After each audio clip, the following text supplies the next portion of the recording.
right-hand techniques for playing gypsy jazz. I'm Robin Nolan, and in this series of videos, I'm answering your questions on playing gypsy jazz guitar. And I got a question from Greg Delaney, who's asking about right-hand technique when playing gypsy jazz. And he's saying that he's seeing most of the guys with a floating technique, but he's also seen guys, for example, like Jan Ackerman, who don't have a floating wrist so much, and they're kind of resting more on the bridge. So what's my opinion? Well, definitely, when I started playing this guitar, I had a lot of problems because I came from playing electric guitar and blues, and my right hand was always anchored to the bridge here. So I was playing,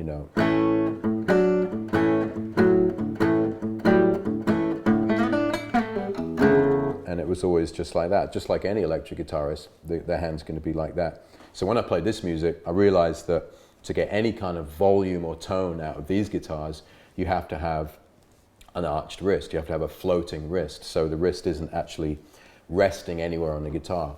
Your arm is kind of around here on the guitar, and then basically the hand is kind of floating. The wrist is floating on the arm there. And even if it feels kind of weird at first, then this is something, unlike, I talk about gypsy picking and the fact that, I don't think you have to do that. I think when you're playing this kind of guitar, you basically have to establish somehow that you're getting a floating wrist, whichever angle it is. Some guys have got more pronounced, wrists, kind of over-pronounced, let's say like that. Other guys a bit more subtle, but the main theme is they're not resting on the thing. Because if you're resting on the thing, it's just hard to get tone and volume out of the guitar. But when you're playing like this, you can get a lot more volume out of the thing. So, I always say it's like having a box of matches. You get a match out, you strike the match, and then you kind of wave it out like that. And when you're waving it out, that's kind of what it's like. And then with the pick, you got it between your thumb and your first finger, or your thumb and your first two fingers. And again, if you want to see about my technique, I've got this kind of funny bent thumb, which is like that because it's double jointed or something. But basically, the gypsy technique is to hold the pick between the thumb and the first finger, and it kind of goes like that, So let me just play a bit of rhythm for you. Just have a look at my right hand. I'll have a look at it too, and let's see what it's doing. So, Right, so it's going like that. It's floating, and it feels comfortable, and even if I play fast for a long time, it doesn't really ache. It never gets into a situation where it's aching. So what you need to do is just, if you're working at it, just take a chord and play rhythm, start with playing rhythm, because it's kind of the same technique when you're playing rhythm as it is playing lead. So if you can get your rhythm kind of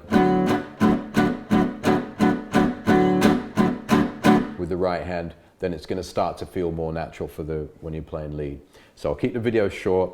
Floating hand is basically essential when you're playing this kind of guitar to get the volume and tone out of it. Otherwise it's going to sound, it's going to just sound different. Saying that, sometimes when I'm playing solos, I'll find myself going into other techniques. But